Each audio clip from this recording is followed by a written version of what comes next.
When I saw you last night, I came to game on Monday, man, you look good, man. I appreciate it. I mean, really, physically. You know, sometimes you gotta slow down and catch up. Right. When I came to see you play the other night, I saw that. I saw you free. I just want to be able to play with that joy, like you said.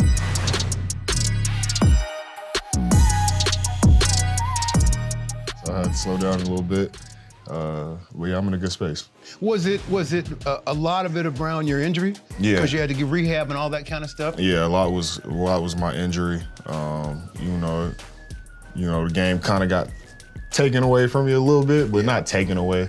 But like obviously I couldn't physically go into the summer and be able to do what I like to do, right. Right off the bat. But it was good, it's time to, sit back, reflect, process things. It was a reset, but I think ultimately what it taught me is to really just fall in love with the process. Every day for me is different. When I was going through my rehab and, still going through it, every day presents its own challenge. But for me, it's, I wake up every day and I love the challenge. I love the process right. of, continuing to build brick by brick every day. So, that was a big thing for me. I know where I was when I started this, this rehab process and getting back right, and I know where I am now. I just fall in love with the process and, let the results take me wherever they're gonna take me. People wonder that aren't athletes don't understand the fact there's a lot of confidence that comes from that. Yeah. Just for you to complete that. Yeah. Their confidence level, which is inside, it ain't about nobody else, it's just about you, becomes something that's way out front now. You're extremely confident about what, I don't know, maybe it's life even. Yeah. It could be that. Yeah, it's definitely a confidence that comes from it. Just because, like I said, when I start from ground zero and I'm had my surgery and I'm looking at this big cast on my leg, right. And then the cast comes off and you go from there to a walking boot with crutches, and then the crutches come off and then the boot comes off, and then I can't even do a calf raise. I gotta get back to that. You know what I mean? So you remember every little intricate part of the process, and you're like, all right, man, I'm a little bit better today than I was yesterday, and that just continued growth. Day by day, you notice those daily wins. It just, builds the confidence in yourself for sure. So I was reading some stuff about Bruce Lee. Yeah. Kareem swears by it. Yeah, absolutely. Just the whole thing. And I thought, what was the thing about it? Things should be like water? Yeah, be like water. Yeah.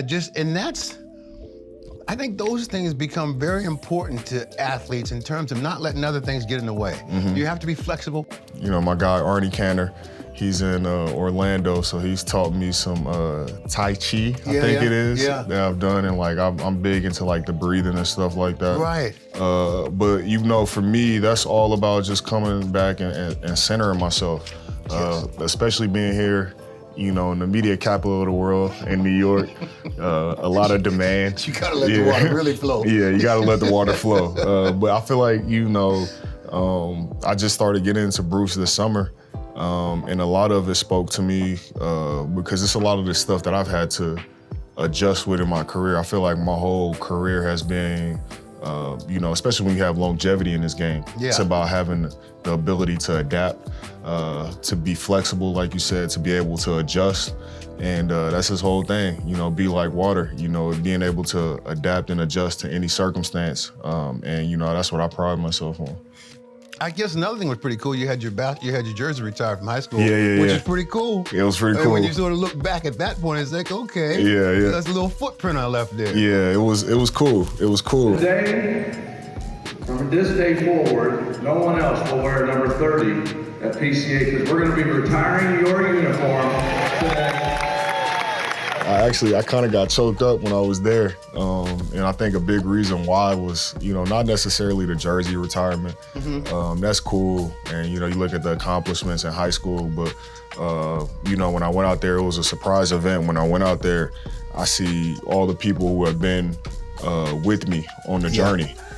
Whether it's old coaches, old teammates, my mom, my wife. I had my two little ones there. Mentors, all different type of people that have helped me at certain points in the journey. And that's what it was for me. It was like, man, I learned to appreciate the journey. I learned to just appreciate everything that has come along this way, and I was just super grateful and appreciative of the people that have poured into me, for me to be standing where I am today.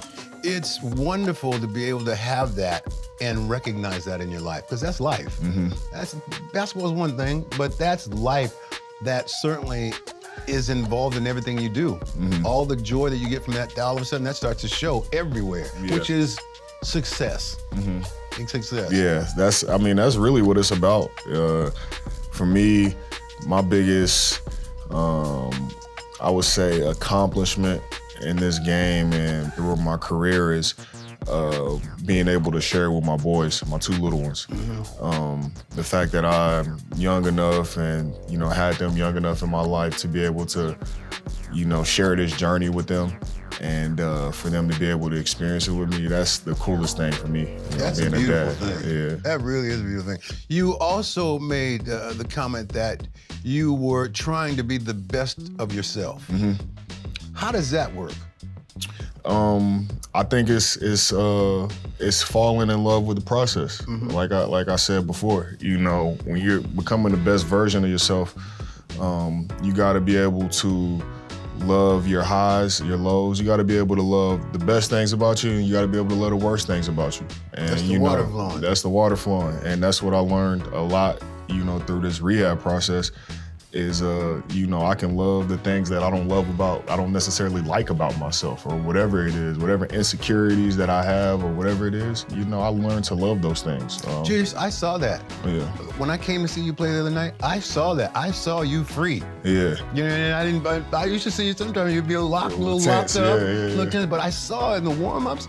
I watched it when they announced the people to come out, but you just looked like you were on a point of joy. Yeah. Rather than, what about this, whatever. It just was calm. Yeah. A calm sort of confidence that was kind of cool. Yeah. That's just what it's about. Right. I'm coming into 10 years in this league. This is my 10th year.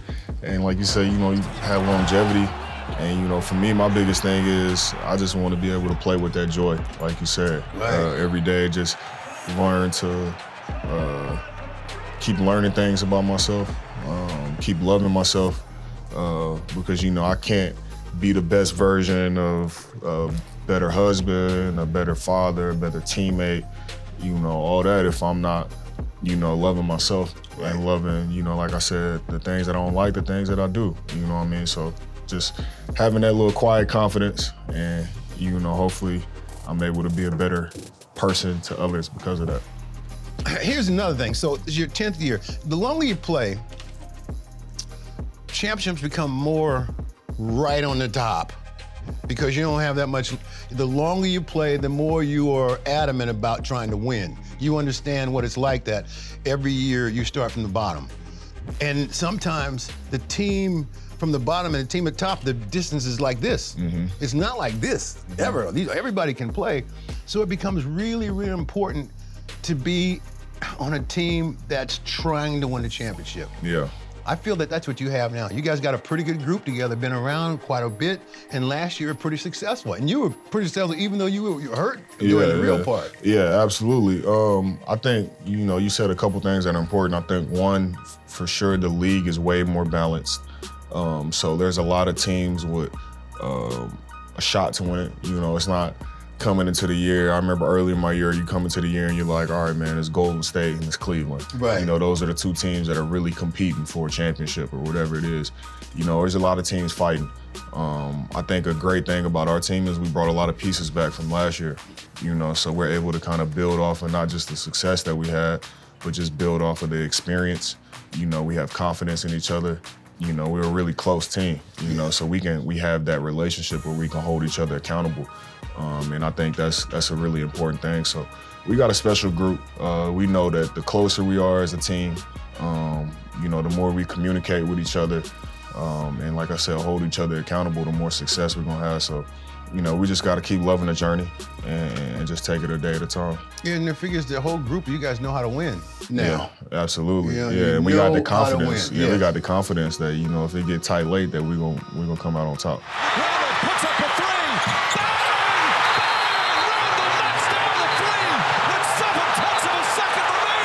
Finish this statement. This Knicks team is. This Knicks team is 1. I think we're 1. We're a unit. All right. I appreciate it, I man. appreciate it. Always good to see you, man. You too, my man.